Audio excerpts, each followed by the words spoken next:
clasificación de las máquinas. La clasificación esta no es la única clasificación que puedan encontrar. Algunos libros tienen algunas variaciones, pero más o menos así se clasifican las máquinas. Le llamamos, dijimos, máquinas de fluido a todas, que se diferencian en máquinas hidráulicas y máquinas térmicas. Las dos son de fluido, con la diferencia que en la máquina térmica las válvulas confinan el fluido y lo obligan. En las máquinas hidráulicas, los émbolos, los pistones empujan el fluido, pero siempre le dan la opción que abra una válvula y se escape. Es decir, nunca lo confinan. Los distintos pasajes que van probando, aumenta la velocidad o que aumente la presión, pero sin confinamiento. Esa es la diferencia entre máquinas hidráulicas y térmicas. Las térmicas las dejamos en el camino y las hidráulicas las clasificamos en generatrices y motrices, es decir, bombas y turbinas. Las generatrices se dividen en 4 partes que ya hemos visto, ¿no es cierto? Compresores, ventiladores, sopladores y bombas. Nos quedaremos con una descripción de las bombas. Y las máquinas motrices son las turbinas. Habíamos visto algunos detalles sobre las máquinas, los sopladores y los ventiladores. Si quedó alguna duda me dicen, no creo que haga falta que haga hincapié en eso. Los compresores, habíamos visto también una subclasificación de los mismos. Y habíamos hecho una descripción y habíamos mostrado algunas fotos de cómo funcionaban. El más importante, el de pistón, que trabaja con un pistón como este que está dibujado de la izquierda abajo. La vía de la manivela sube y baja el pistón comprime el fluido, cierra la válvula azul, abre la roja y el fluido pasa. Cuando el pistón baja, cierra la roja, abre el azul y la cámara se llena. De ese modo, la bomba le da circulación al fluido, el fluido se mueve gracias a la bomba, pero la bomba en ningún momento, el compresor, en ningún momento confina el fluido. No hay una válvula que queda pegada para que el fluido se comprima.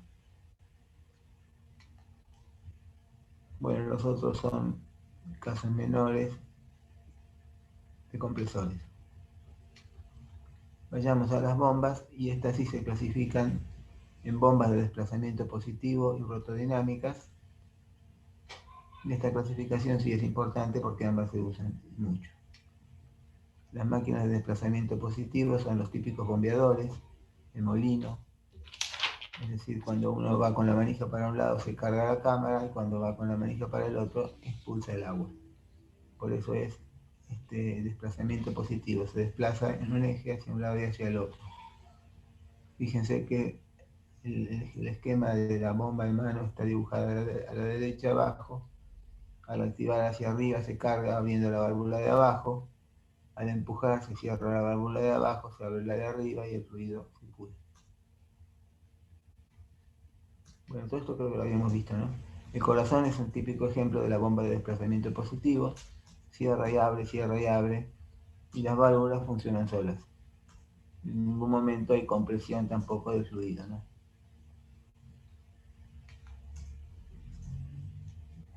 Bueno, volvemos a la carga con las rotodinámicas para calcular su capacidad y otras cuestiones técnicas. Describamos entonces las bombas alternativas. No, estas no. Alternativas son una versión de las de desplazamiento positivo. Me refiero a las centrífugas. Estas son una versión de las bombas de desplazamiento positivo, las alternativas. ¿Dónde está el dibujito?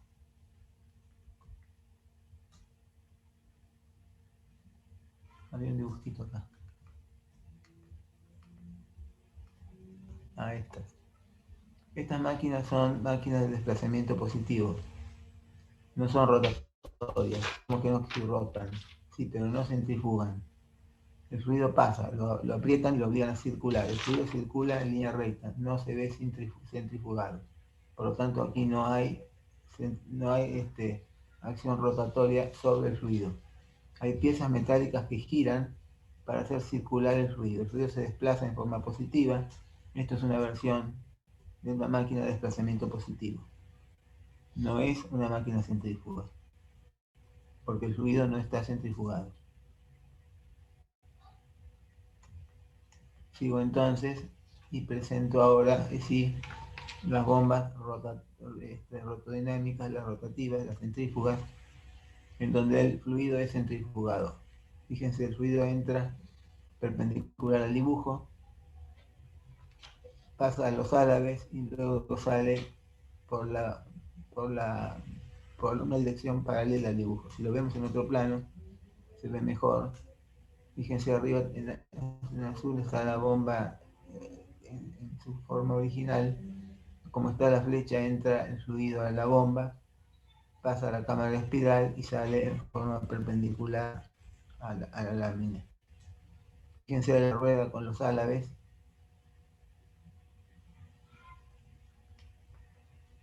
Aquí la tienen en vivo y en directo. Entonces el fluido entra perpendicular al pizarrón, digo, a la lámina. Es tomado por los álabes lo centrifugan y lo arrojan contra la cámara espiral. El fluido escurre por la cámara espiral y llega a la tubería de salida en forma paralela a la lámina. Entonces fíjense cómo la cámara espiral va agrandándose cada vez más porque va recibiendo cada vez más fluido que es centrifugado. Entonces, ¿qué hace esos álabes? ¿Qué hacen con el fluido? Lo aceleran, lo apuran. El fluido estaba tranquilito y la máquina lo acelera. Quiere decir que esto en primera instancia es un acelerador de fluidos. Ahora, cuando está por llegar a la salida de la cámara espiral, vemos que está la voluta. ¿Qué es la voluta? La voluta, y así se dibuja una bomba en un examen, como está dibujada allí, la voluta aumenta el área. ¿Para qué aumenta el área? Para disminuir la velocidad. Entonces, en la ecuación de la energía de Bernoulli, el término de energía de velocidad, energía cinética, cambia por energía potencial. Si no fuera por la voluta, esto no sería una máquina que dé presión, sino una máquina que acelera. Entonces funciona primero acelerando. Cuando el fluido llega más rápido a la voluta, pasa a secciones cada vez mayores, por lo tanto a cada vez más despacio, y troca la energía potencial por la energía cinética que traía por la potencial.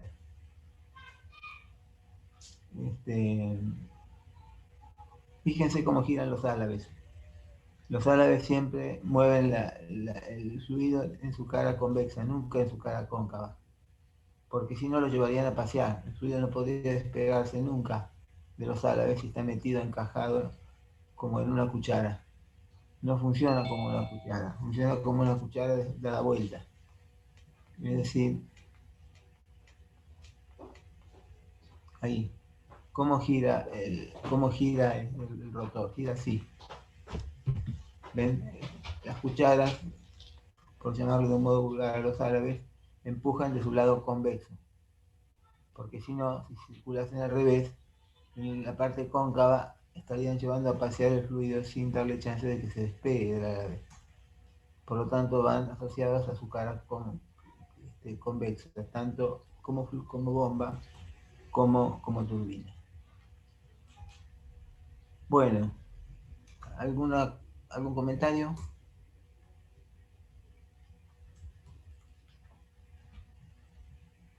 De a uno, por favor. No, muy claro, Tito. Bueno, No, gracias. Tito, Hasta por ahí ahora no. habíamos llegado, ¿se acuerdan? Si mal no recuerdo, fue hasta acá, o quizás un par de diapositivas más, pero no mucho. Bueno, vamos a bajar la marcha entonces. Seguimos con el tema. Acá tienen una bombita. La rueda de los álabes está sacada. Acá tienen otra. Fíjense que acá se nota la voluta, que es la ampliación justo en la salida. Si no fuera la voluta, esto sería un soplador. La cámara espiral va aumentando de tamaño, fíjense, para ir recogiendo el fluido que la bomba va centrifugando. Y en el punto final viene la conversión de la energía cinética en potencial, y ahí la bomba termina de funcionar cabalmente como corresponde, que es aumentando la presión. ¿Está bien? Bueno, ¿para qué sirve la voluta o el difusor? Justamente para eso. Bueno, entonces tenemos acá que las bombas rotodinámicas pueden funcionar de dos maneras, con flujo radial o con flujo axial, o una versión mixta. ¿Qué significa flujo axial y flujo radial? Lo que acabamos de ver tiene flujo radial, porque en el centrifugado el flujo sale en un plano perpendicular al plano por el que entra. Por lo tanto, la incidencia del fluido en los álabes es radial. Sale radialmente si es una bomba o entra radialmente si es una turbina. Por lo tanto, bueno, estos dibujitos no me parece que fuesen muy interesantes. En su momento los agregué, pero no. Estas bombas entonces son radiales. Las bombas radiales tienen posibilidad de gran centrifugado porque tienen álabes con una inercia angular importante. Quiere decir que son capaces de centrifugar y entregar entonces mucha presión. Por lo tanto, son candidatas a trabajar cuando hay cambio de presión importante y hay poco caudal, es decir, mucha carga hidráulica y poco caudal. Así funcionan bien. Estas son las axiales. Las axiales tienen una circulación paralela al eje en todo momento. El flujo viene paralelo al eje, pasa por los álabes y sigue paralelo al eje. Estas máquinas tienen entonces poca inercia angular porque tienen álabes chiquitos, por lo tanto giran mucho más rápido, procesan mucha más cantidad de agua o de cualquier otro líquido, pero no tienen capacidad de transmitir carga importante. Por lo tanto, tienen la característica de funcionar para mucho caudal y poca carga, al revés que las axiales, al revés que las radiales, perdón. Acá tienen entonces los álabes, bien a la izquierda el radial, con capacidad, un brazo de palanca para centrifugar mucho, y en el otro extremo el axial sin prácticamente ninguna capacidad de transmitir inercia.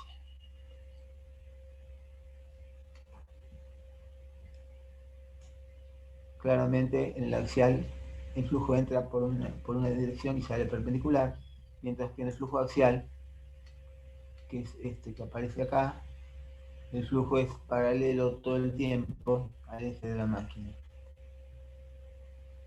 Vamos a ver si descubrimos cuál es la conveniencia, la importancia y en definitiva el porqué de una disposición y otra en planta de las máquinas.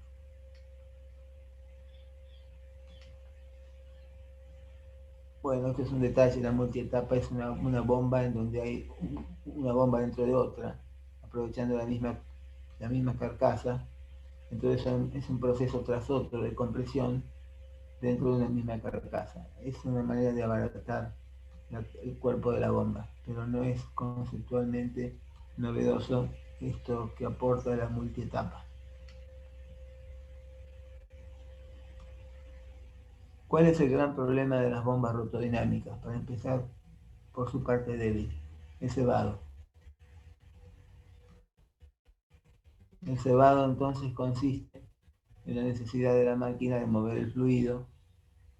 Supongo una relación como esa, la máquina se detiene por alguna razón y la cañería se vacía. Cuando la cañería se vacía y la bomba se activa, no está chupando líquido, no está chupando aire. Por lo tanto, ¿cuánta energía necesita para elevar el agua chupando aire que de lo contrario? Veamos la ecuación correspondiente. Sería esto, ¿no es cierto? La diferencia de presiones entre el punto de impulso y aspiración de la bomba sería ρ por G por H. Es el purgado, ¿no? Entonces, ¿qué está chupando? ¿Agua o aire? Está chupando... En realidad, el purgado es al revés. El purgado es cuando abrís y vaciás. Aquí hay que purgar succionando. Claro. Sería una manera incómoda de purgar. hay que sacar el aire de la cañería. Entonces, ese ρ por G por H puede tener varas. O tomamos el ρ del aire y calculamos cuánto es la presión necesaria para aspirar aire a esa altura, o lo tomamos como agua y calculamos cuánto es la presión necesaria para aspirar agua hasta esa altura. Vamos a ver que uno es 1000 veces mayor que el otro, porque la densidad del agua es 1, es 1000, y la del aire es 1. Quiere decir que si efectuamos el cociente de ambas presiones, nos da 0,001. Por lo tanto, la diferencia entre el rendimiento de aspirar aire y aspirar agua es abismal. Generalmente, si ponemos la bomba a aspirar aire, no solo nunca lo logrará, sino que se va a quemar. Por lo tanto, es importante cebar las bombas. Cebar, si es, como vos decís, equivalente a purgar.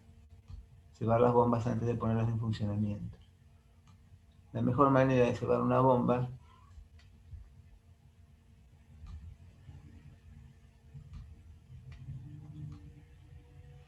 bueno, esta sería la conclusión, ¿no?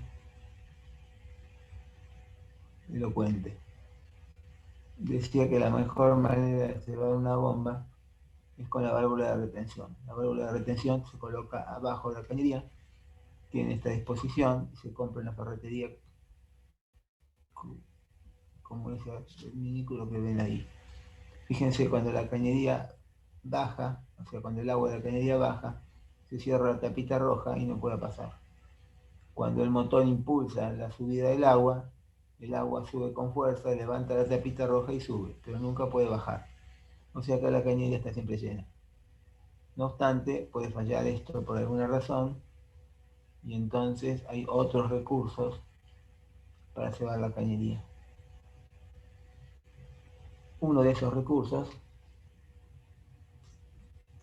es el cebado manual, es decir, una tapita rosca donde se pone un embudo y se llena de la cañería del líquido en cuestión, y entonces se enciende la centrífuga. Pero el día que faltó el tipo este, puede ser que se queme la bomba. Otra alternativa es proceder de la misma manera, pero succionando y ahí sí purgando la cañería, quitando el aire, aspirando con un aspirador manual o con una bomba de vacío. Entonces, haciendo vacío en la cañería, se purga completamente y ahí se puede poner a andar la máquina. Pero es necesario la participación de este sujeto que maneja la bomba.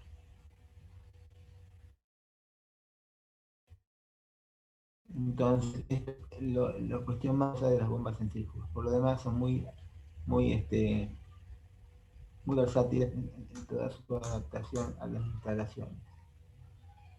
La cuarta y última y la mejor de las formas de evitar la purga, el purgado, y evitar el riesgo de que ocurra esto es enterrar la bomba. Es decir, sumergimos la bomba en la napa y directamente va a estar siempre cubierta de agua y nunca va a ocurrir la necesidad de cebado. El tema acá es que es caro porque las instalaciones eléctricas están todo el tiempo sumergidas, tienen que estar protegidas. Si es un pozo en el suelo hay que encamisarlo porque es de cierta proporción, es decir, todo eso, pero es la mejor garantía para cuidar el pozo y evitar el cebado de la bomba. Bueno, estos detalles técnicos con respecto al cebado, entonces terminan aquí. Veamos entonces algunos aspectos de las turbinas. ¿Turbinas no hemos visto nada vez pasada? No, me parece que no. No, no, Tito, no llegamos hasta ahí. Digo para ir más rápido, más despacio. Bueno, entonces van un poco más despacito. Bueno, las turbinas entonces se clasifican en principio en de impulso y de reacción, y la definición apunta a lo siguiente. La turbina de impulso es impulsada por el flujo del agua y tiene el efecto de que la mayoría de los árabes están paseando como en un parque de diversiones sin actuar. Solamente actúa intersecando con el agua en un árabe por vez. Prácticamente es un árabe solo el que es empujado. Cuando el árabe salió del agua pasa al próximo y la gran mayoría de los árabes están desaprovechados. Ese es el problema de la máquina de impulso que se intenta resolver con la máquina de reacción. La típica máquina de impulso es la Pelton.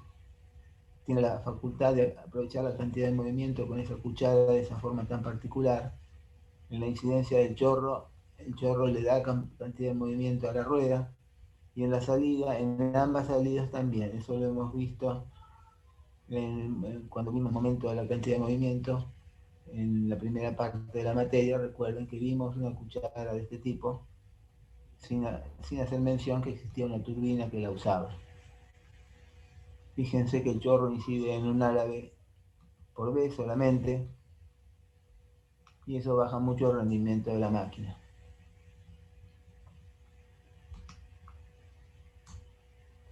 Tienen una gran capacidad de centrifugado porque tienen unas paletas muy grandes, pero giran despacio obviamente y manejan un caudal muy chico. Acá tienen un esquema de cómo funciona.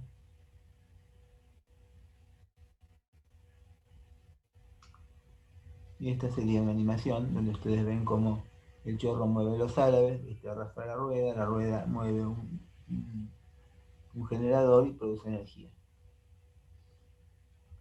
Repito, esta máquina sirve entonces para alta carga y bajo caudal.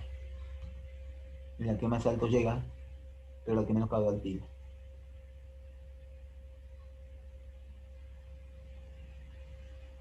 Bien, esta es la turbina Pelton entonces. ¿Dónde va a parar el diagrama HQ? En las máquinas de turbinado y de bombeo es común referirnos a la curva carga-caudal, y la zona que es abarcada con comodidad por esta máquina Pelton es esta que aparece aquí. Valores altos de carga hasta los 2000 metros o más, y valores bajos de caudal.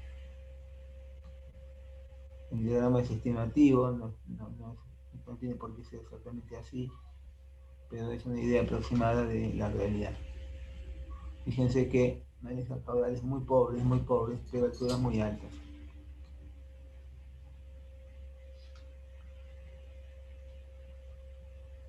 Esa es el área de la Pelton. Cargas inferiores caudales inferiores a 10 metros por segundo, pero cargas que con tranquilidad superan los 1000 metros.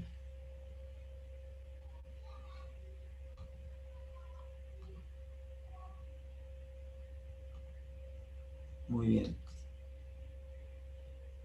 Si el problema de la Pelton entonces es que es una máquina de impulso en donde se acciona en una cuchara a la vez, ¿por qué no hacer esto? Poner más inyectores y en el límite aprovechar todos los árabes. El problema de esto es el mismo problema que pasa con los generadores eólicos. ¿Cuántas paletas tiene un generador eólico? 3. ¿Por qué? ¿Cuál es la manera más eficiente de moverlos? Con una. Porque una aprovecha toda su energía y rendimiento. Si ponen una segunda, la turbulencia de una molesta a la otra y baja el rendimiento. Si ponen una tercera, el rendimiento baja todavía más. Pero aún así, 3 de bajo rendimiento dan más que una de mucho rendimiento.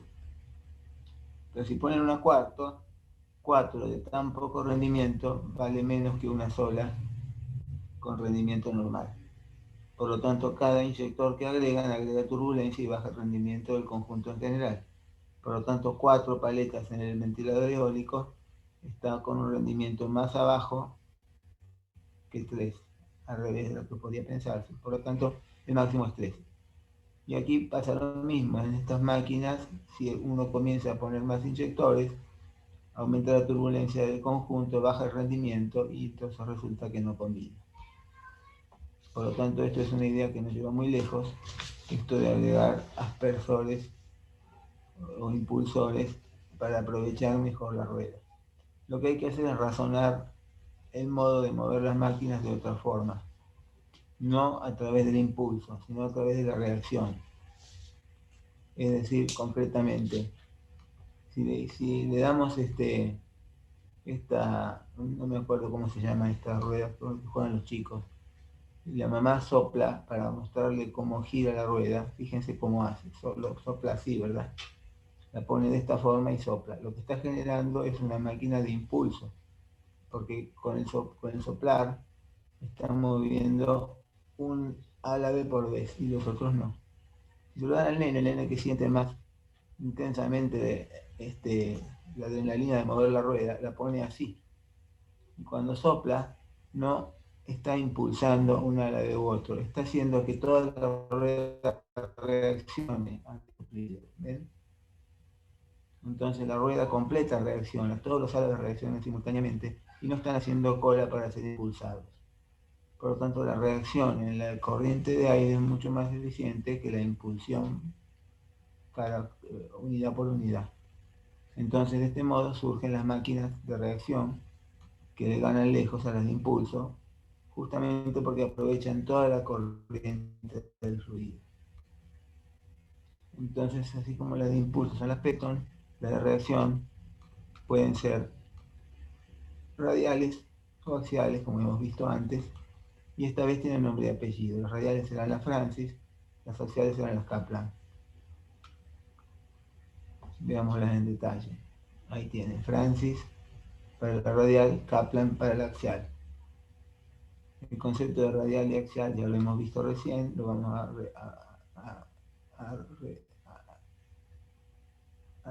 digamos, a profundizar. Fíjense que la máquina es axial porque el flujo pasa paralelo al eje todo el tiempo. Mueve los álabes y continúa. Es una máquina tipo hélice con muy poca inercia, o sea, puede ir muy rápido, impulsar gran cantidad de caudal, pero justamente poca capacidad de centrifugado, consecuencia poca carga. Estas máquinas entonces se usan para instalar empresas en donde el caudal es mucho y la altura es poca. Ejemplo, Salto Grande, típico. Fíjense entonces cómo la máquina preserva el movimiento axial del agua en todo momento.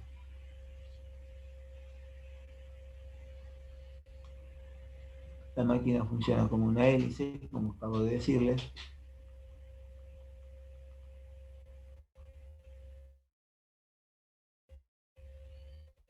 Y es ajustable para mejorar el rendimiento de acuerdo a la velocidad.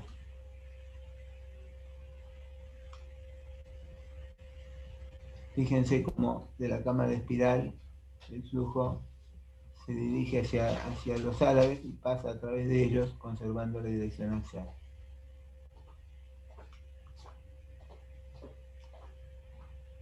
Esta ciudad, por ejemplo, tiene muy poca altura, 20 metros, pero un caudal importante, 8700.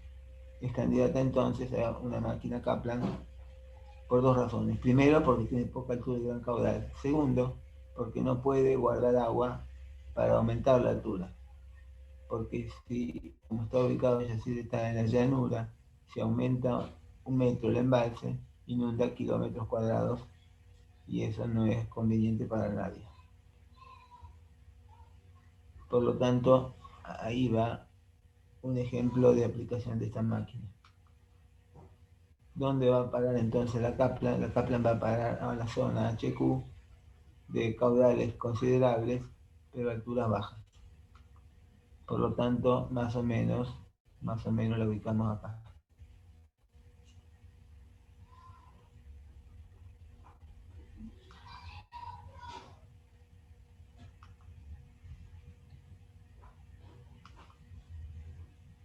Esta es la zona de acción de la Kaplan.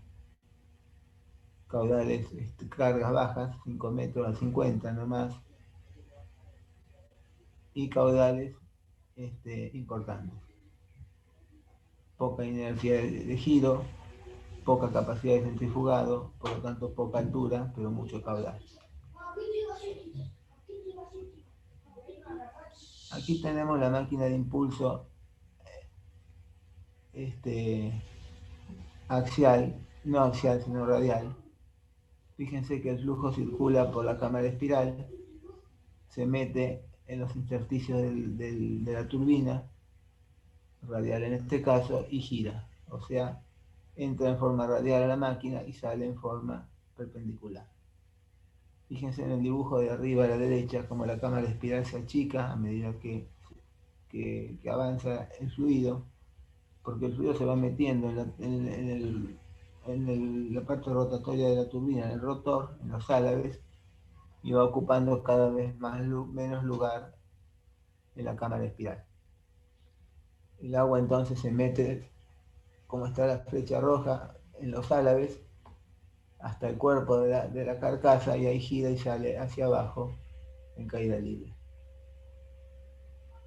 Fíjense cómo las flechas rojas, ambas, señalan la cara de los álabes. A la derecha la foto, a la izquierda el dibujo del álabe.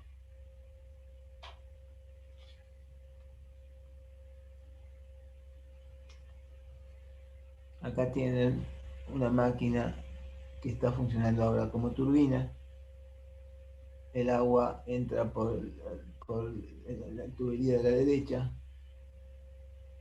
se distribuye, se ordena con esos distribuidores fijos, de los cuales no les había hablado todavía, y esos distribuidores fijos ayudan a encauzar el agua y que salga por la parte horizontal por la que entró. En este momento, esta máquina está funcionando como bomba o como turbina.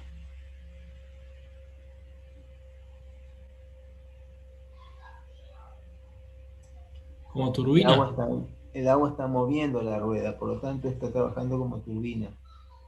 Fíjense que trabajando como turbina, el agua está en contacto con la parte convexa de los álabes, igual que cuando trabajaba como bomba. El agua siempre actúa recibiendo o entregando energía por la parte convexa, nunca por la parte cóncava. Porque si no, simplemente llevaría a pasear el líquido y no le daría chance ni de salir ni de entrar.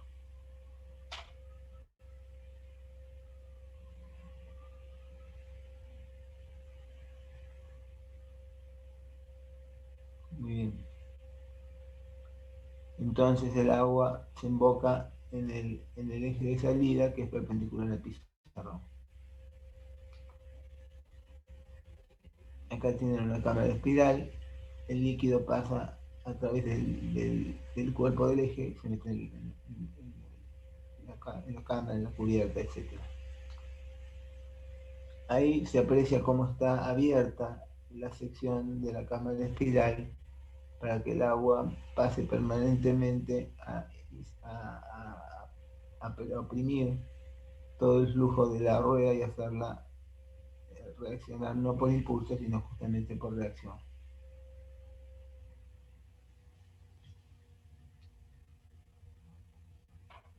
Acá tienen otra vez una cámara de espiral.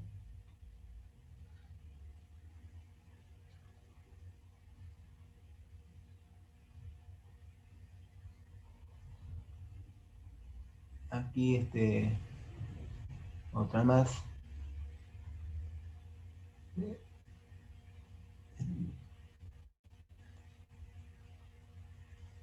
Esto es de Madrid, dice el cartelito, ¿no? de San Juan de los Caracoles.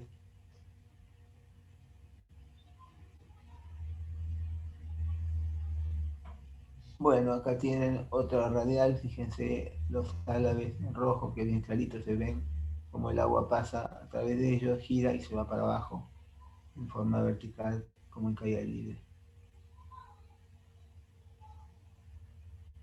Está claro cómo funcionan estas bombas entonces, la radial y las axiales.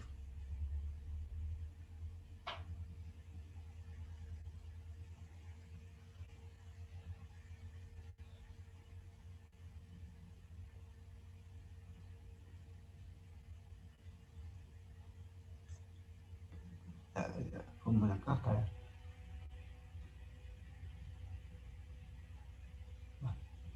Bueno, sigo. El flujo pasa entonces a través de los álabes, gira y sale a 90 grados. por la tubería de aspiración. Eso hace girar la máquina arrastra el eje arrastra el rotor del generador y se produce la fabricación de energía. Aquí tienen un ejemplo de aplicación de la Francis, la Licura. Tiene 135 metros, pero un caudal muy chico de 900 metros cúbicos por segundo. Por lo tanto, ahí tienen los 4 tuberías forzadas que conducen a la casa de máquinas, uno en cada turbina. Las turbinas son, como muestra la figura, radiales. Francis. ¿Dónde van a parar la Francis? En la curva HQ.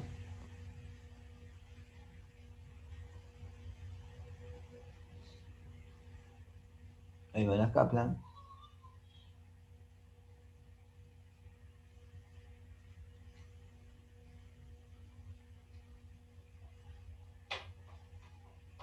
Van a parar ahí.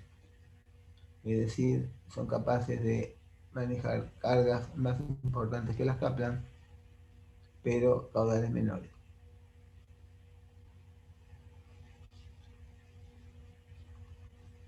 ¿De acuerdo? Sí, ¿Alguna Tito, tengo duda? una pregunta. Claro. ¿Puede pasar que tengamos, o sea, necesitemos una turbina que tenga un caudal más grande que el que puede transportar una Pelton, pero también que esté en ese rango de altura? O sea, mucha altura y mucho caudal. Bueno, si tenés mucha altura y mucho caudal, entonces lo que hay que hacer es combinar. Mucha altura se resuelve con varias puestas en serie, donde sumen la altura.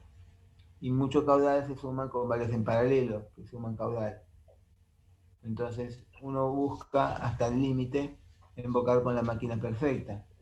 Si vos tenés mucha altura y mucho caudal, una máquina sola no lo va a poder lograr porque una máquina tiene mucha altura o mucho caudal, pero no simultáneamente.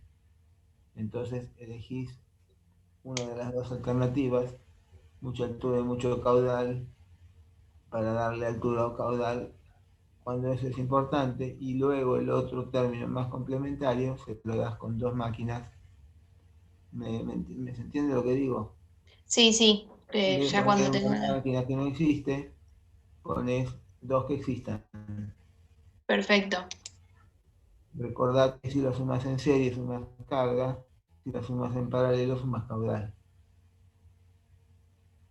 Vamos a ver más adelante que no conviene sumar carga ni sumar máquinas porque se pierde mucho el rendimiento de la máquina cuando uno la suma con otra. Pero no hay más remedio si ocurre el caso que vos estás diciendo. De hecho, fíjate que acá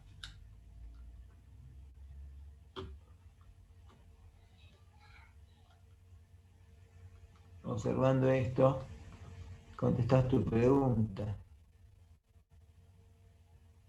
¿Por qué no hay un solo caño bien gordo y bien capaz, poderoso para una sola máquina? Justamente 4 máquinas. Como la presa es muy alta, la carga da para una Francis, pero el caudal no. Entonces se pone varias máquinas donde cada una tiene una buena carga y poco caudal, y sí le va una Francis. Entonces se ponen varias Francis. ¿Está bien? Sí, perfecto. Gracias, Tito. No, al contrario. Bueno, esto ya estaba. No, estoy yendo para atrás. Acá estaba entonces la zona destinada a la Francis, que es aquí. Y seguimos. Bueno, acá tienen entonces los dos rotores que son absolutamente inconfundibles a esta altura. El rotor de la Kaplan, donde el agua pasa paralelo al eje. El rotor de la Francis, donde obviamente se distinguen perfectamente uno de otro, Y miren el rotor de la Francis cómo permite que el flujo empuje y luego pase de largo a través del mismo.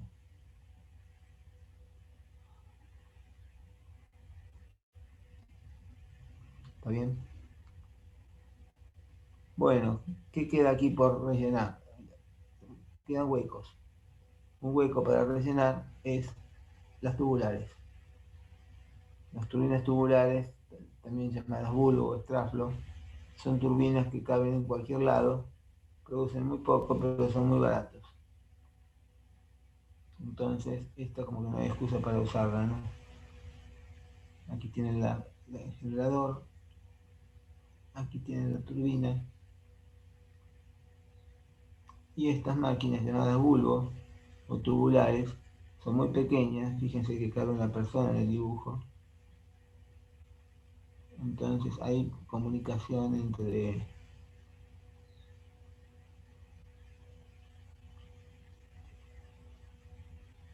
digamos, entre los distintos elementos porque están todos en el mismo bulbo.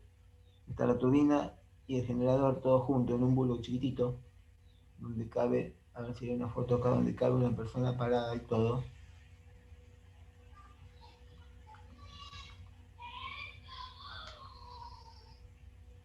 Ahí está el bulbo, ahí ven que cabe una persona parada, la hélice está por afuera, ocupa muy poco espacio, en cualquier canal perdido se puede acoplar una, y el hecho de que circule agua, eso solo alcanza para mover la hélice y generar energía.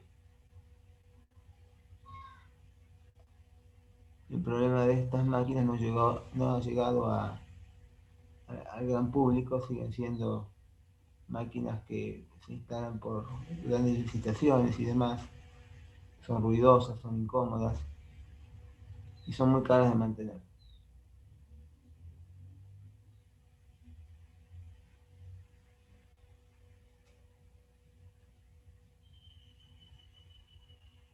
Bueno, entonces seguimos. Las máquinas estas se llaman bulbo o también se llaman straflo. Straflo de generación de la mala traducción del idioma, ¿no? Son de flujo recto, por lo tanto se llama strike flow, que traducido quedó como straflo, y así le llaman. Tito, una consulta. Sí. ¿Estas dijo que eran menos eficientes? No, lo que digo es que son muy chiquitas. Entonces Ah, perfecto. como son chiquitas, funcionan con poco caudal y con poca carga. Pero se pueden poner muchas. Por ejemplo, Bárbaro, gracias. Holanda está rodeada de un dique, digamos, que lo previene de las inundaciones que a veces trae el mar.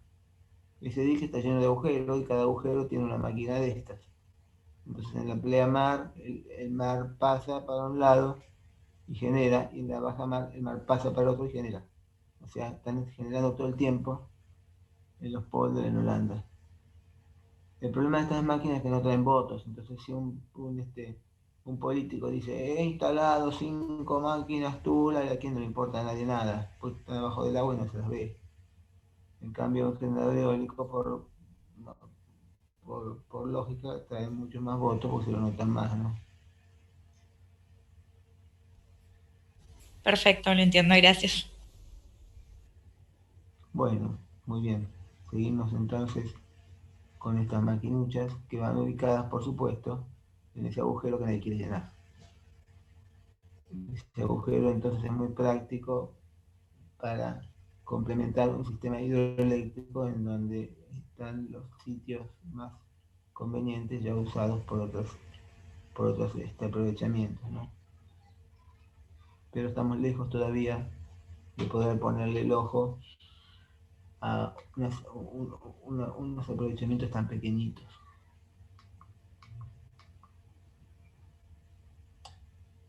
Bueno, hemos entonces hecho una clasificación general por estas máquinas. Vamos a involucrarnos en algo más difícil ahora, que es la parte matemática de las máquinas. Así que les pregunto si tienen algún comentario sobre alguna cuestión operativa o de cualquier índole que hayamos visto hasta acá. antes de meternos en la otra parte. Por mi parte no, Tito. Bueno, fenómeno. Vamos a arrancar entonces con lo siguiente, que es el cálculo de las bombas alternativas en principio, de las bombas de desplazamiento me refiero, las alternativas, o sea, los bombeadores. ¿Cómo funciona un bombeador? Funciona de la siguiente manera. Hay un émbolo y un pistón que se mueven de la siguiente manera. Cuando sube, automáticamente por succión se abre la válvula roja que llena la cámara. Cuando baja, lógicamente se cierra la válvula roja y por presión se abre la roja de la derecha y el agua fluye arriba.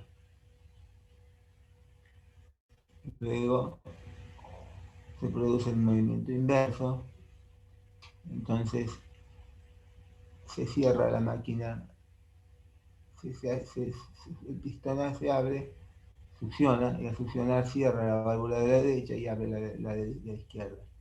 Se llena nuevamente la cámara y así cuando la máquina actúa para cerrar, absorbe, cuando actúa para abrir, impulsa.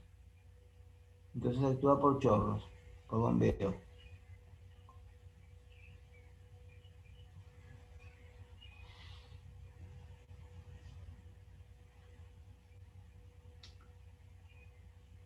Vamos a calcular entonces la capacidad que va a depender de esa rueda que está conectada al motor.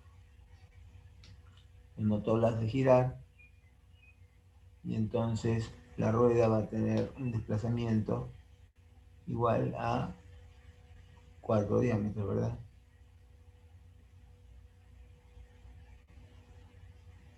Esa distancia del émbolo se llama carrera.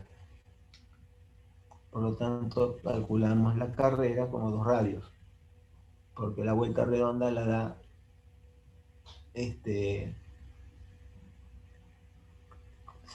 recorriendo una longitud igual a lo largo de la carrera del pistón. También la rueda tiene un diámetro 2R, por lo tanto desplegada en su longitud, el pistón tiene una carrera de 2R también.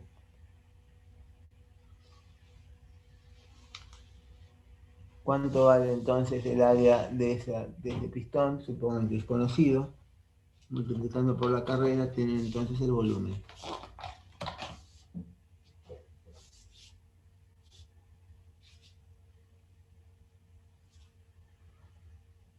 Ese volumen lo pueden calcular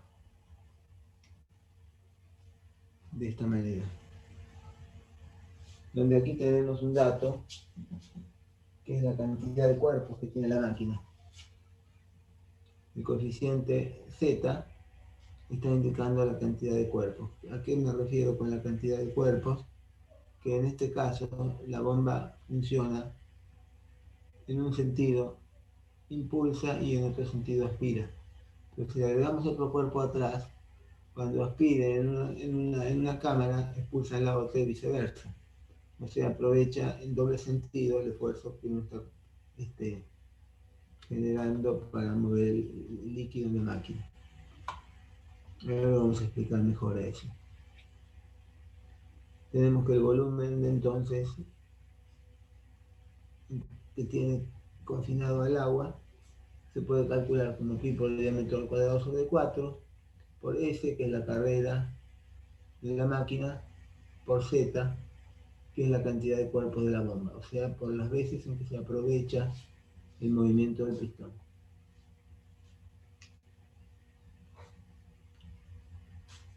Pero si multiplicamos por área, es decir, si la velocidad la multiplicamos por las revoluciones, lo convertimos en caudal. De ese modo, tenemos el caudal que depende. Fíjense de qué depende el caudal: del diámetro y de la velocidad de giro, del tamaño de la máquina, porque es el diámetro y la carrera, o sea, el tamaño de la máquina, y de la velocidad de giro del motor.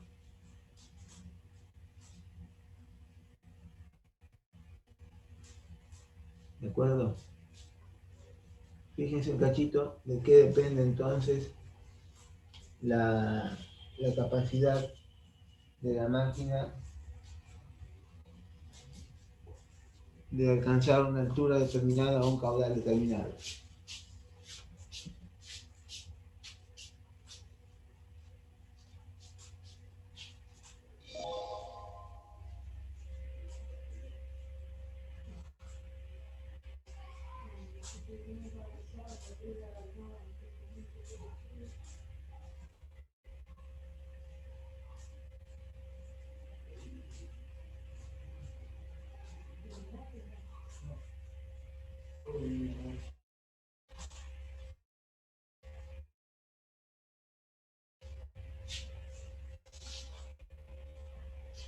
Entonces viene acá la pregunta que pone en tela de juicio estas máquinas, y es la siguiente: ¿dónde la ubicamos en un diagrama HQ? Esta es la velocidad media, ¿no es cierto? Y el caudal, en este caso, para el efecto simple.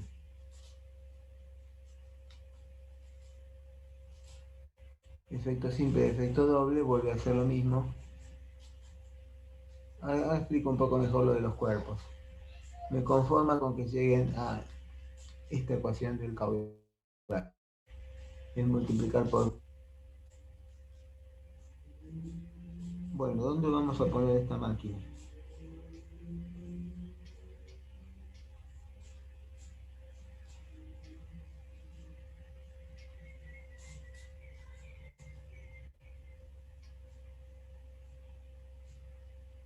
Acá tiene la fórmula de la potencia,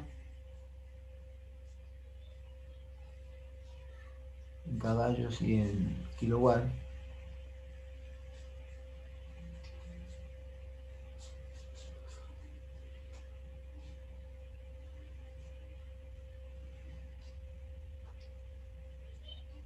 Bueno, veamos un poco de gráficos. Este es el gráfico caudal-tiempo. El caudal entonces sube hasta un pico y baja, mientras el desplazamiento del émbolo es positivo en un sentido. Ahí el desplazamiento en el sentido contrario, se carga la cámara y no sale agua. Luego vuelve a salir otra vez un chorro en esa forma parabólica, y luego en la otra secuencia no sale nada. O sea, cuando uno bombea hacia un lado del bombeador no sale agua, y hacia el otro sale un chorro que llega hasta su punto máximo y vuelve a bajar. La verdad que bombear con un bombeador es la cosa más frustrante del planeta. Nadie aguanta tener un bombeador, tiene que tener otra cosa. Entonces, lo ideal es una bomba de riego, donde hay que tener cuidado, por supuesto, de no cebarla, de no hacerla funcionar sin el correspondiente cebado. Eso es entonces la ubicación de la bomba de desplazamiento positivo en el contexto de una cámara, pero no de líquido. ¿En qué parte de la curva HQ va entonces esta máquina? Esto es una bomba duplex. La bomba duplex es una bomba que cuando uno acciona la palanca, de un lado absorbe, pero del otro impulsa. Ahora vamos a ver un detalle de cómo funciona. Lo que quiero conceptualmente ubicar es en la curva HQ. Fíjense, acá se nota más clarito cómo funciona la cosa. Cuando el pistón, o acá probablemente acá se ve mejor, ¿no es cierto? Cuando el pistón va hacia la derecha, o cuando el pistón va hacia la izquierda, tapa y destapa los sucesivos bulbos y hace que accione la parte verde o la parte azul del mapa contra el sapo.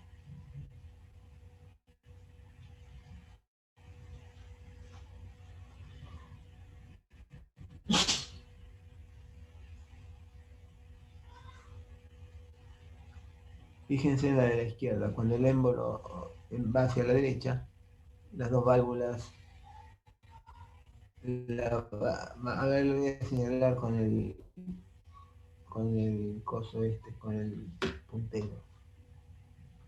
Vamos a poner el puntero láser. Opción del puntero láser. Entonces, cuando este pistón va hacia la derecha, obviamente succiona esta válvula y entra el fluido. Succiona esta válvula y entra el fluido. Comprime esta válvula. Comprime esta válvula. Comprime esta de abajo. Esta se abre y el fluido se va. Cuando el pistón vuelve hacia la izquierda, esta cierra, esta abre, y todas hacen lo contrario cuando el pistón va hacia un lado que cuando va hacia el otro. Como cuestión común, ocurre que en las partes donde no se bombea, no hay agua. Y en las partes donde sí se bombea, hay sí agua. Entonces, ¿en qué punto HQ ubicamos una bomba de desplazamiento positivo? ¿En qué punto la ubicamos en este gráfico en concreto? Acá. Ahí hemos ubicado la Francis, la Kaplan, la Pelton, todas. ¿Dónde ubicamos una bomba de desplazamiento positivo? La ubicamos acá. Un solo punto. ¿Por qué un solo punto? Bueno, porque ya hemos visto de qué depende. La fórmula del caudal, miren de qué depende. Vuelvo a la fórmula del caudal.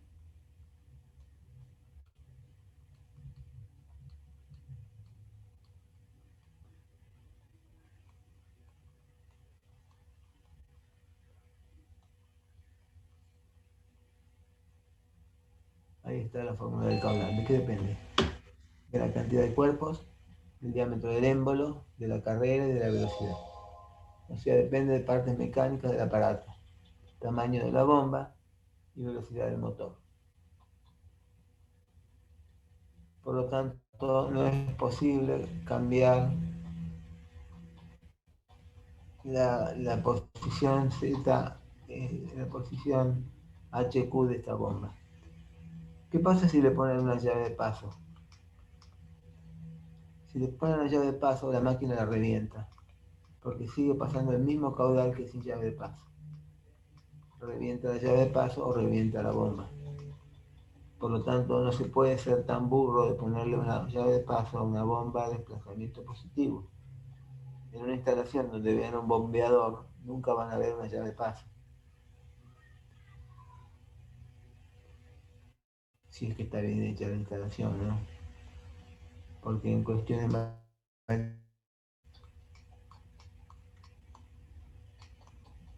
Bueno. Entonces, este es el gran defecto de las bombas de desplazamiento positivo. Ustedes tienen que colocar una bomba para H y Q que han resultado necesarios, no para omega H y omega Q.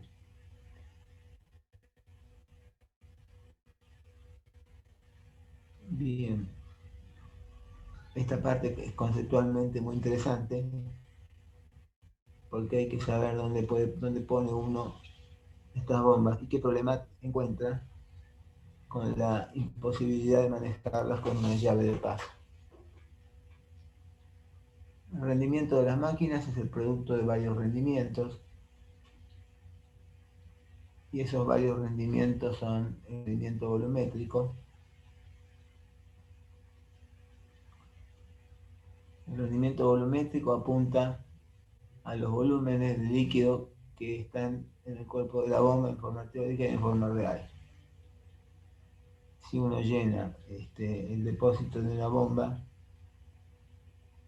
y obtiene un valor del volumen y lo hace funcionar, supuestamente todo ese volumen sale y entra nuevo. Bueno, la realidad es que hay un pequeño cantidad de líquido que queda circulando en la bomba, se va vueltas con la bomba antes de irse. Entonces, en la primera vuelta va a evacuar la bomba. Sin embargo, hay una porción muy chiquita que sigue dando vueltas y no se quiere ir. ese pedazo de gente no se lo puede tener más en cuenta en valores más pequeños.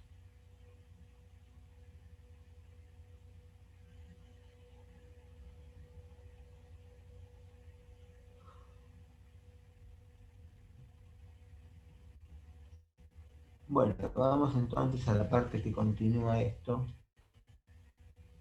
que es el rendimiento volumétrico, el caudal real sobre el caudal teórico, porque la bomba puede impulsar un determinado caudal, pero justamente los bolsones de agua que quedan dando vuelta en la bomba antes de vaciarla, es bomba, es cantidad de agua que recircula y que afecta el rendimiento de la máquina.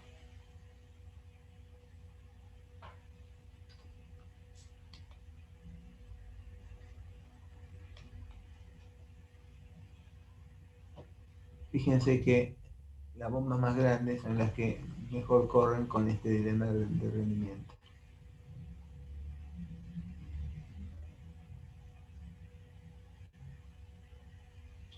Bueno, seguimos entonces.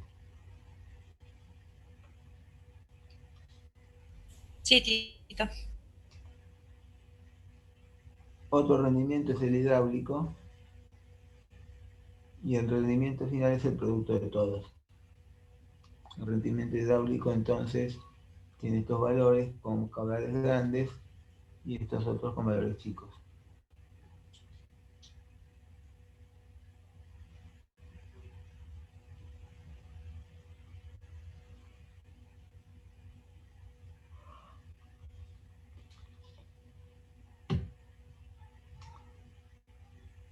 Finalmente, el rendimiento mecánico depende de la transmisión. Es decir, si hay muchos acoples, el rendimiento se pierde mucho. Si el acople es directo, el rendimiento no se pierde tanto.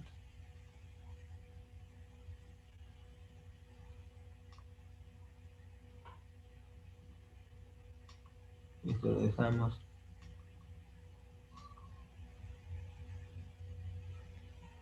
Bueno, aquí tienen entonces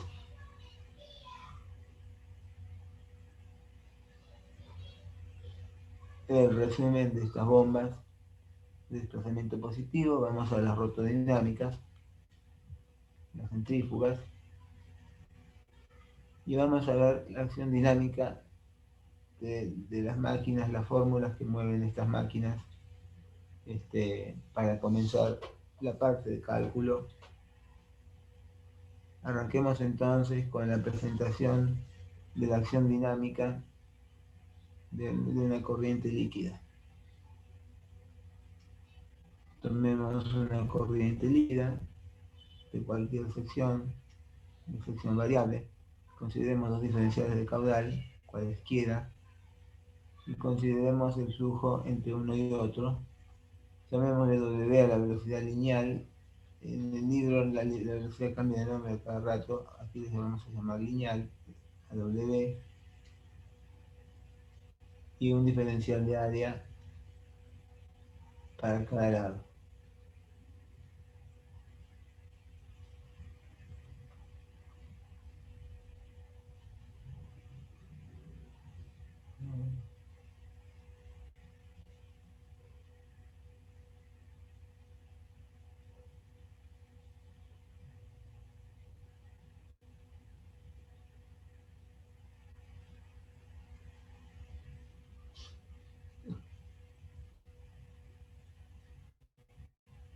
Bueno, la acción dinámica entonces, vamos a analizar ese diferencial de caudal que va a escurrir entre un punto y otro.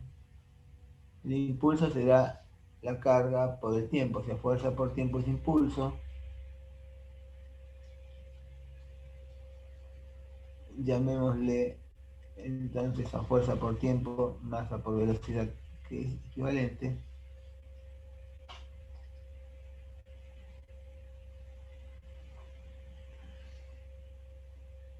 Y entonces volvemos a cambiar de nombre. La masa será densidad por volumen. Y así el impulso será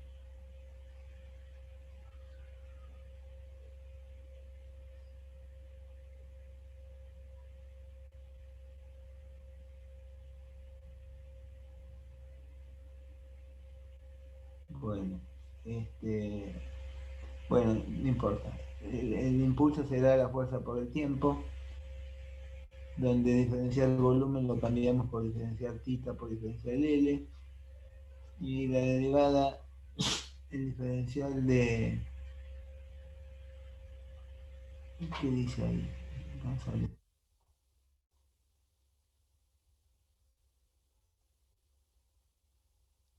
Ah, está bien el impulso. Bueno, está bien. Entonces, densidad por volumen reemplaza la masa. Volumen lo reemplazamos por diferencial de área por diferencial de longitud. Y el cambio de velocidad lo expresamos como el cambio de W en relación con W por diferencial W.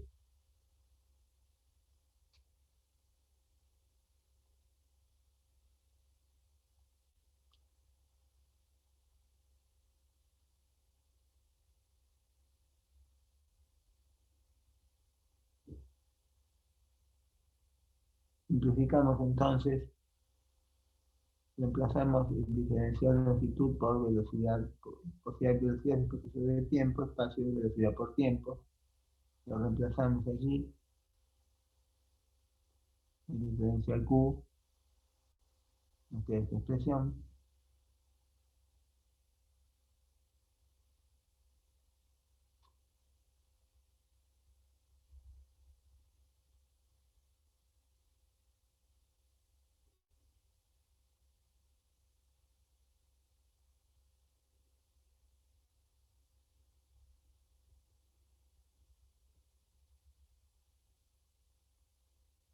En el próximo paso, entonces, podemos considerar esta reducción. Nos queda aquí el diferencial de fuerza y densidad por diferencial de caudal, diferencial de velocidad.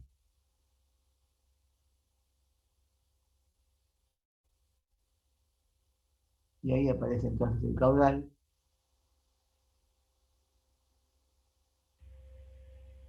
Rescatamos entonces la fuerza para la acción, una corriente dinámica de una turbomáquina.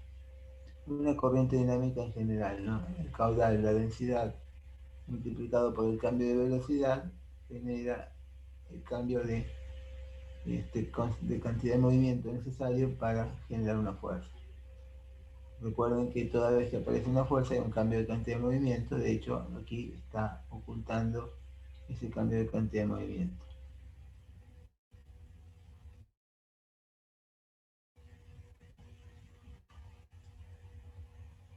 Esa fuerza entonces multiplicada por un radio va a generar un momento torsor. Ese momento torsor en la jerga de las máquinas se llama torque y se lo suele indicar con la letra T. Vamos a ver si puedo visualizar la deducción de esta expresión, que es un poco complicaduchi. Supongan una posición tal como esa, donde una partícula viaja a velocidad v. Viaja a velocidad v y esa velocidad se clasifica en la velocidad tangencial y en la velocidad normal al punto. Ahora bien, esa máquina tendrá un valor de fuerza que aparecerá de la ecuación de transporte cuando la propiedad intensiva es la velocidad. Recuerden, si la propiedad intensiva es velocidad, la propiedad extensiva es la fuerza. Entonces averiguemos qué fuerza provoca esa velocidad cuando la partícula se pega a un objeto. Eliminamos entonces la parte de la visión de Euler, nos quedamos con la de Lagrange.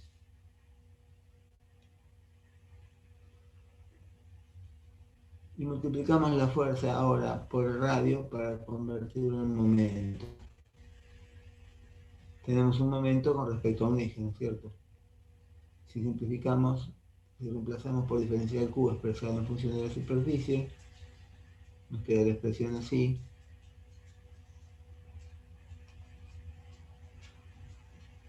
Y en definitiva, si le llamamos torque al momento, la expresión es la que ven allí.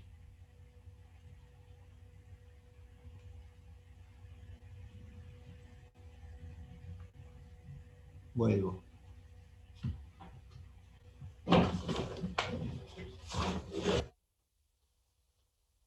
Esta es la expresión entonces del torque para encontrar el valor del momento torsor que genera un escurrimiento en estas condiciones. Vamos a ver cómo vinculamos esto con la turbina. Ahí tenemos los álabes, un radio y otro radio interno y radio externo, velocidad tangencial a la salida, velocidad tangencial a la entrada, y esta es la expresión del torque para el caso de que exista una sola velocidad. Ahora hay dos, una a la entrada y una a la salida. Por lo tanto, es lógico que la ecuación del torque se convierta en esta.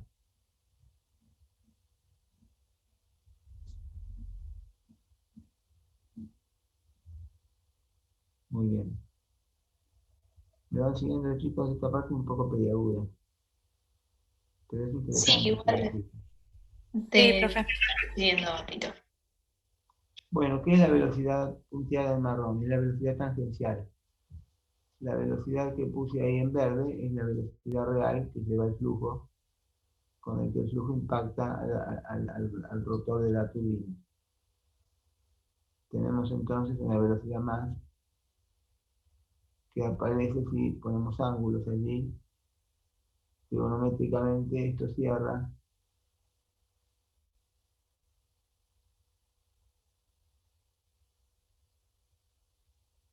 reemplazando la tangencial por V2. Fíjense, si reemplazamos la velocidad tangencial tanto en 2 como en 1, la velocidad tangencial será justamente V2 por el coseno de A.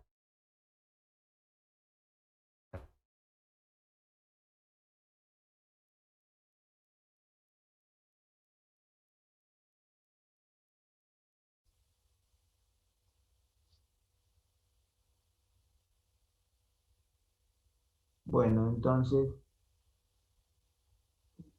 tengo atrás acá.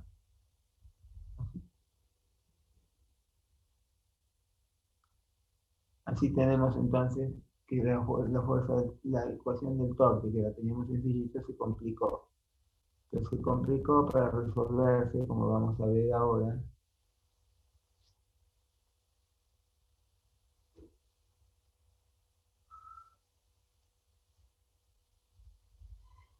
Bueno, este machete está fuera de lugar.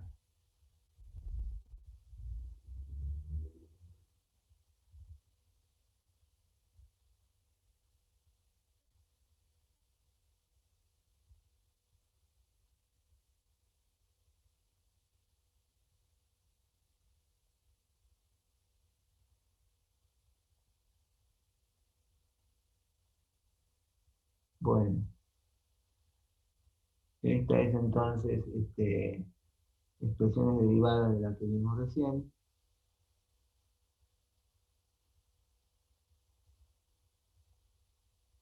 No les pido que me las sigan todas, pero al menos como viene la mano.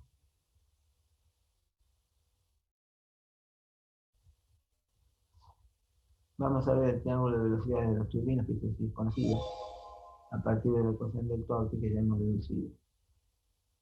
Entonces, consideremos la B a la entrada y a la salida. Tienen un radio R1 de entrada y un radio R2 de salida.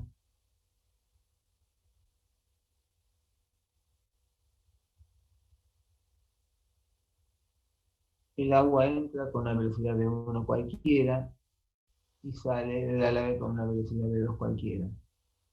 Esa velocidad se puede descomponer en una normal y una tangencial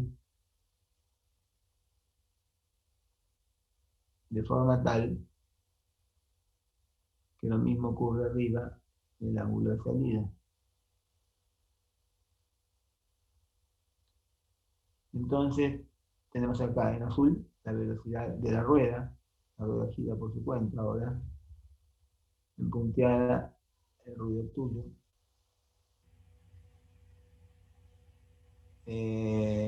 Y falta una más, que es esta. tenemos entonces tres componentes de velocidad en el ala B. Una, la marrón, clarita, que es la velocidad del agua, que al agua se le ocurre tener. Después tenemos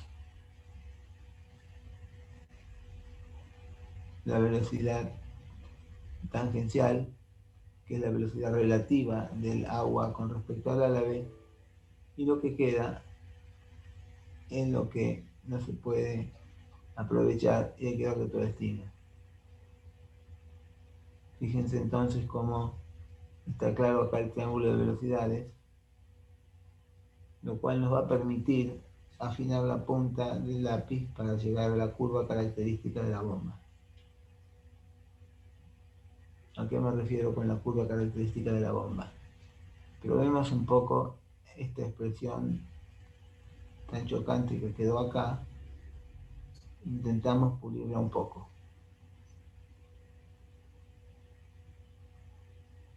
Retomemos esta expresión y veamos que eso es una carga en función de velocidad. La carga de la máquina en función de la velocidad. ¿Qué harían ustedes para incrementar la carga?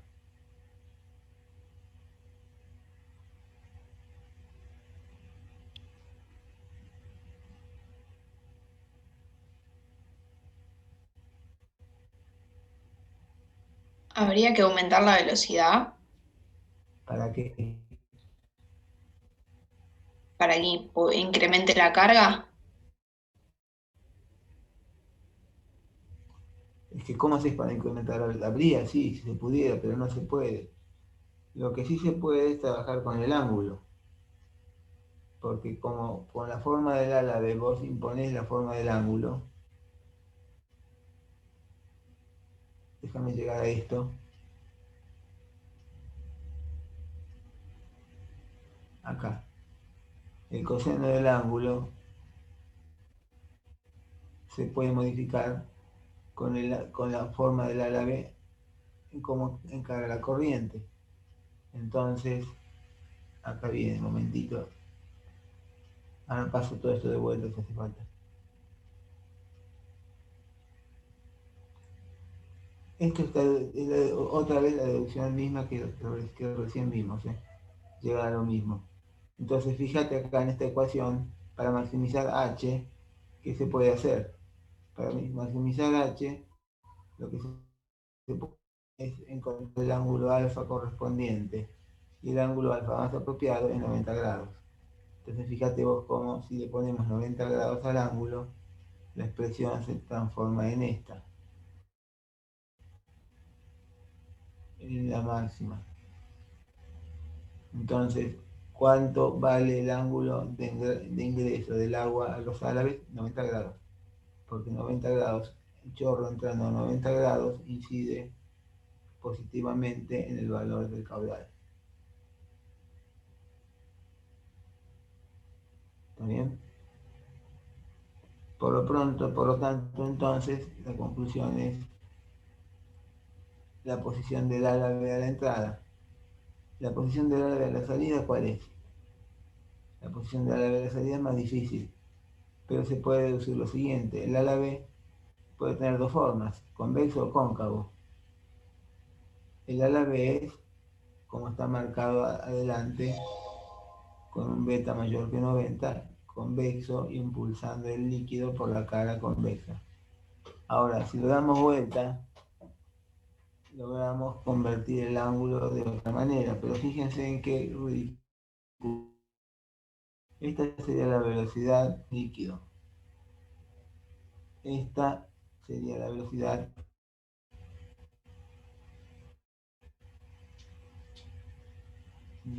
relativa del líquido con respecto a la compuerta. Para que la cosa cierre, necesitamos esa fuerza, esa velocidad azul, que sería la velocidad del álabe en sí mismo. Fíjense que caemos en un ridículo porque la velocidad sería más chica. Fíjense que si el caso fuese el álabe convexo, que es el primero que aparece a la izquierda, la raya azul es grandota, la velocidad es importante porque ese punto gira muy rápido.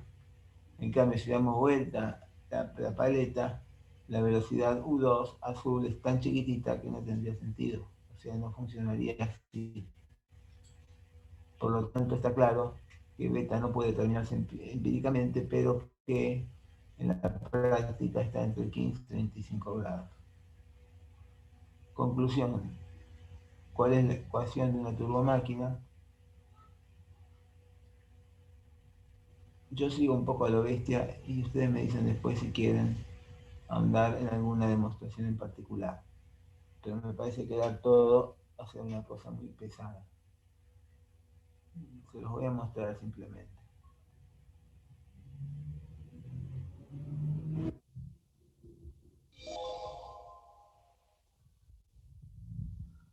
Ya animamos, ¿sí?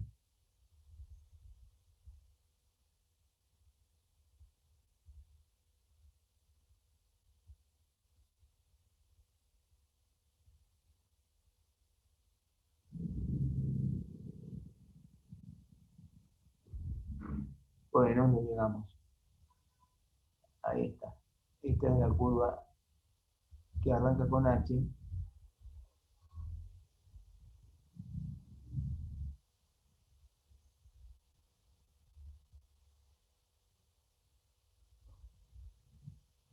Este es el caudal que está saliendo de la máquina. Lo invocamos en la fórmula anterior a través de velocidad normal sub 2. Y aquí la tenemos.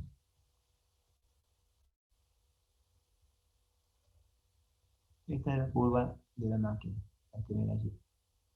Es decir, cómo graficamos esta curva de la máquina. Se llama curva teórico. Tiene una ordenada al origen y una pendiente. Esta es la pendiente y esta es la ordenada al origen.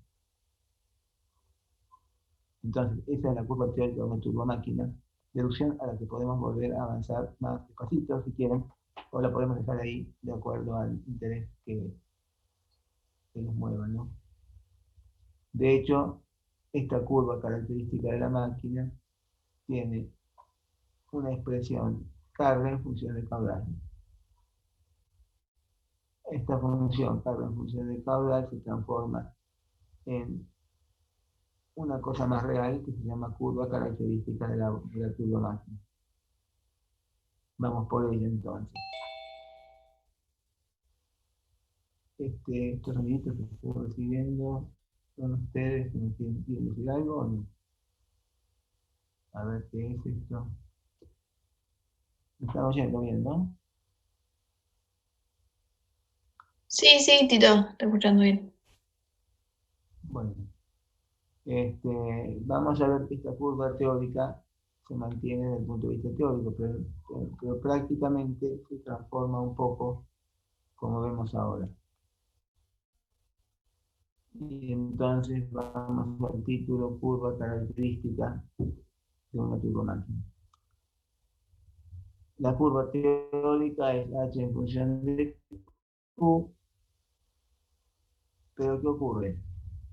Tenemos un flujo circulatorio porque hay cierta parte del caudal que no abandona la bomba en la primera vuelta, sino que sigue girando con ella. Entonces eso ocupa parte del álave y le quita rendimiento al mismo, con lo cual tenemos un descenso paralelo de la curva teórica, como se ve en el dibujo. Complementariamente, ocurre una pérdida por fricción, una pérdida de carga por fricción que depende del caudal. Por lo tanto, la curva pierde ahora esta cuña, porque el término más importante ocurre cuando el caudal es más importante. O sea, mayor caudal, mayor pérdida. Por lo tanto, la curva sufre esa pérdida. Y ahora se prueba entonces que en la práctica el máximo rendimiento se corresponde con un punto en el centro de la curva y los extremos decaen como se muestra allí. Esa curva verde es entonces la curva real de una turbomáquina.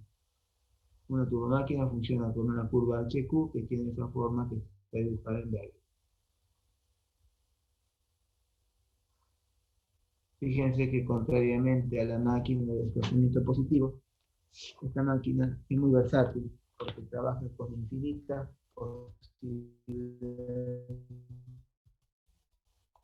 combinaciones con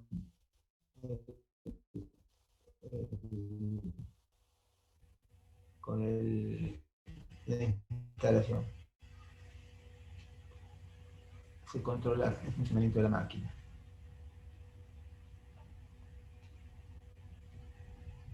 Esta es la curva óptima.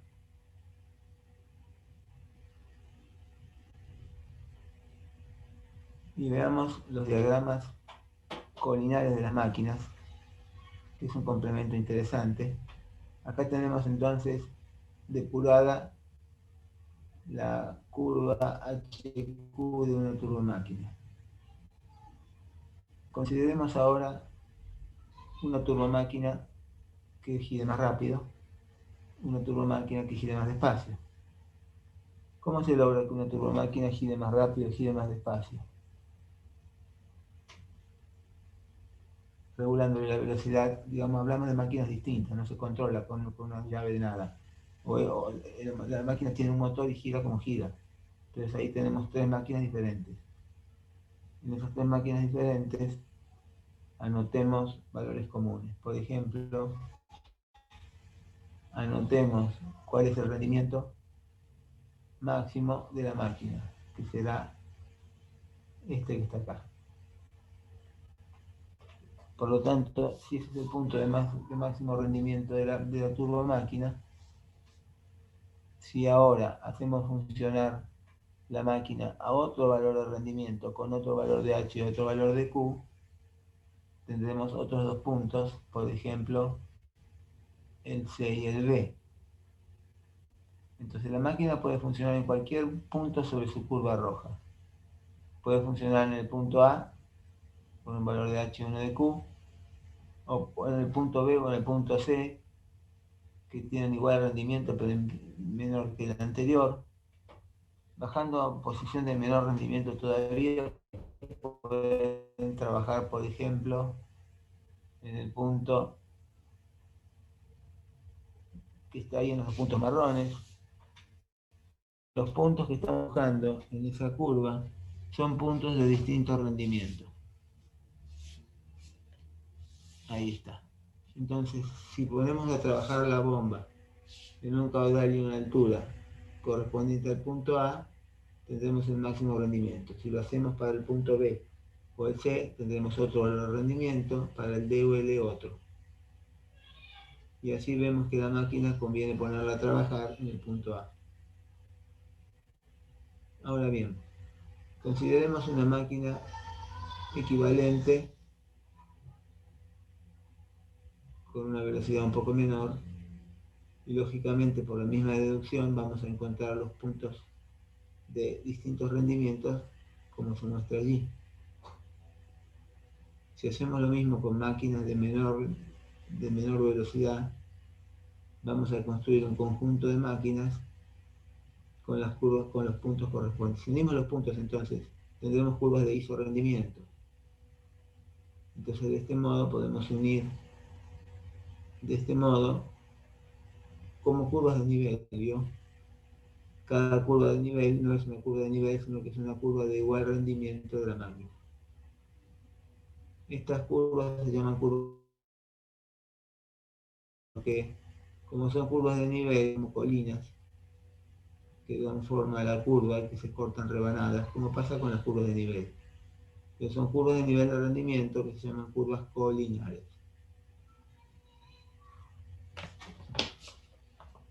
Bueno, ahora hay que bailar. Hay que aplicar el análisis dimensional a las turbomáquinas. Se los cuento, se los muestro o lo doy como corresponde con sus debidos tiempos. Eso es algo que tenemos que decidir.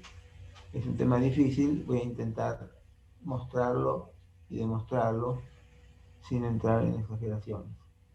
Pero el viernes que viene. Por ahora me parece que ya avanzamos bastante. Y después de esto ya salimos a campos menos difíciles.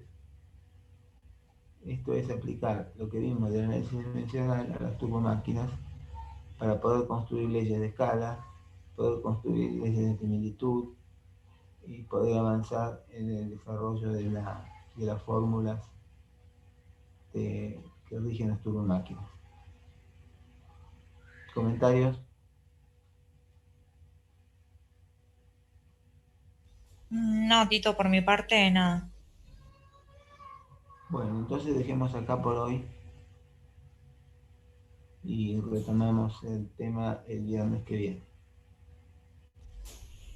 Bárbaro, muchas gracias. Tal vez Buen fin de. hacemos un break para hacer un poco de ejercitación el viernes que viene, pero pasa que no tienen temas porque hay que avanzar con teoría, así que veremos. Bueno, buen fin de semana, chicos, que la pasen lindo.